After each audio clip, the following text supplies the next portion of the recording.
नमस्कार विद्यार्थी मित्रांनो, चालू घडामोडी बाय जगदीश सर या यूट्यूब चॅनलवर आपलं सर्वांचं स्वागत आहे। आजच्या आपल्या व्हिडिओमध्ये बघणार आहोत कंबाईन 2026मध्ये जी तुम्ही आता तयारी करत आहे मुलांनो तलाठी भरतीची, त्यामध्ये करंट अफेअर या टॉपिकवर एकूण किती टॉपिकवर तुम्हाला प्रश्न विचारले जातात, या करंट अफेअर या विषयामध्ये किती टॉपिकवर तुम्हाला प्रश्न विचारले जातात आणि त्या टॉपिकमधील कोणते महत्त्वाचे टॉपिक आहे हे आपण आजच्या आपल्या या क्लासमध्ये बघणार आहोत। त्यामुळे व्हिडिओला शेवटपर्यंत बघा आणि चॅनलवर नवीन असाल तर चॅनल सबस्क्राईब करायला विसरू नका। सुरुवातीला समजून घेऊ की चालू घडामोडी या विषयावर आपल्याला एकूण 15 प्रश्न विचारले जातात। म्हणजे 15 प्रश्न किती मार्कासाठी, तर 15 मार्कासाठी।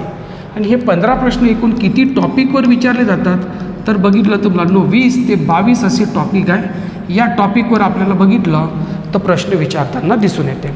आता आपण बघा 2026मध्ये तुम्ही आता कंबाईन 2026 देत आहे तलाठी, बरोबर आहे। याच्यापूर्वी 2026ची बघितलं तर कंबाईन ग्रुप बी झालेली आहे।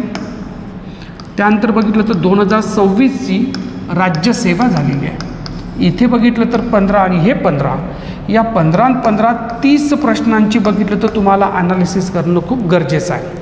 त्यासाठी बघितलं तर हे दोन्ही पण पेपर मी आपल्या टेलिग्राम चॅनलवर इथे शेअर केलेले आहे, ते बघा। म्हणजे तुम्हाला समजून येणार की सर खरंच कोणते इम्पॉर्टंट टॉपिक आहे, हे कोणत्या बेसवर सांगत आहे, तर तुम्हाला हा ट्रेंडवरून तुम्हाला समजून येणार। आता बघा काळजीपूर्वक, आता हे 20 ते 22 टॉपिक झालेले आहे। यातले कोणते टॉपिक आहे की त्यावर आयोग प्रत्येक वर्षी प्रश्न विचारले जातात। प्रत्येक वर्षी हा शब्द लक्षात ठेवा। त्यामध्ये पहिला जो टॉपिक आहे तो आहे बघितलं तर पुरस्कार, बरोबर आहे। पहिला टॉपिक आहे पुरस्कार। मग कोणकोणते पुरस्कार आपण करायला पाहिजे?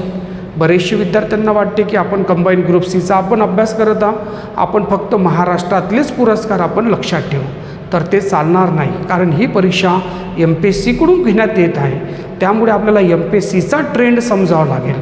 तर पुरस्कारामध्ये बघितलं तर 3 टाईपचे पुरस्कार आपल्याला दिसून येते। एक बघितलं तर आंतरराष्ट्रीय पुरस्कार। एक एक्झाम्पल सांगतो म्हणजे तुम्हाला आयडेंटिफाय होणार आंतरराष्ट्रीय म्हणजे कोणते। जसं बघितलं तर नोबल पुरस्कार असेल, बरोबर आहे। त्यानंतर बघितलं तर असे वेगवेगळे जे आंतरराष्ट्रीय स्तरावरचे पुरस्कार। दुसरा बघितलं तर राष्ट्रीय स्तरावरचे। राष्ट्रीय म्हणजे काय, तर आपल्या भारताचे। उदाहरणार्थ बघितलं भारतरत्न झाला, त्यानंतर पद्मभूषण झाला, पद्मविभूषण, त्यानंतर का म्हणून आपण बघितलं तर पद्मश्री। हे तुम्हाला मी एक्झाम्पल देतो, असं नाही आहे का एवढ्याचेच आहे, असे भरपूरसे आहे। लता मंगेशकर पुरस्कार आत्ता जाहीर झालेला आहे, तो झालेला। शौर्य पुरस्कार जाहीर झालेला आहे, बरोबर आहे, 15 ऑगस्टला। तर याकडे थोडंसं लक्ष ठेवा। दुसरं बघितलं तर राज्यस्तरीय। राज्यस्तरीय म्हणजे काय, तर महाराष्ट्र भूषण पुरस्कार कोणाला मिळालेला आहे, बरोबर आहे। ह्या झाला आपलं बघितलं तर राज्यस्तरीय। इथे बघितलं तर एक आणखी ॲडिशनल पॉईंट, जे बाकीचे विद्यार्थ्यांपेक्षा तुम्ही थोडंसं वेगळा स्मार्ट स्टडी अभ्यास करा।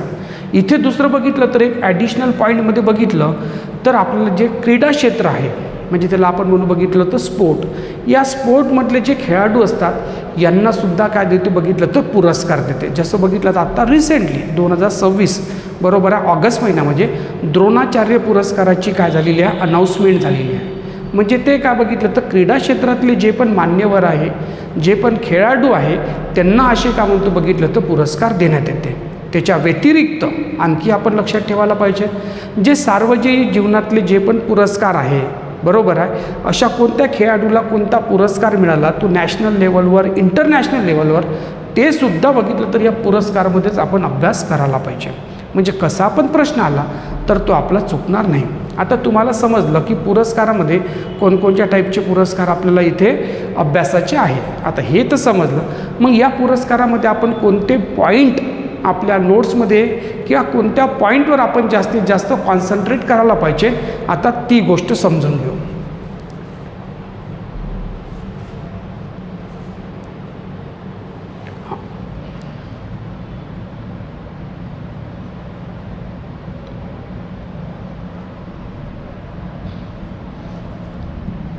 पहिला पॉईंट लक्ष देऊ की पुरस्कारवर आपण बघितलं तर अभ्यास करताना 2 टाईपने आपण अभ्यास करायला पाहिजे। एक बघितलं तर जो व्यक्तीला हा पुरस्कार मिळालेला आहे त्या व्यक्तीबद्दलची माहिती, म्हणजे त्यामध्ये काय, तर ते कोणत्या राज्याचे रहिवासी आहे किंवा कोणत्या देशाचे रहिवासी आहे, बरोबर आहे, त्यांचं शिक्षण किंवा त्या कोणत्या पदावर राहतात, हे म्हणजे काय त्या व्यक्तीबद्दलची पर्सनल इन्फॉर्मेशन आपल्याला माहिती पाहिजे.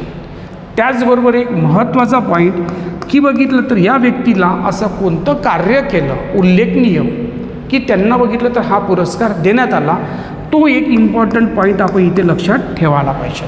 ही झालं त्या व्यक्तीबद्दल. आणखी दुसरी गोष्ट की हा पुरस्काराचा जो इतिहास आहे, या पुरस्काराचा जो पण इतिहास आहे, इतिहास म्हणजे काय, या पुरस्काराची सुरुवात कधी झाली, या पुरस्कार कोणी सुरू केला, या पुरस्कार सुरू करण्याचा उद्देश काय आहे, हा झाला त्याच्या इतिहासामधला भाग.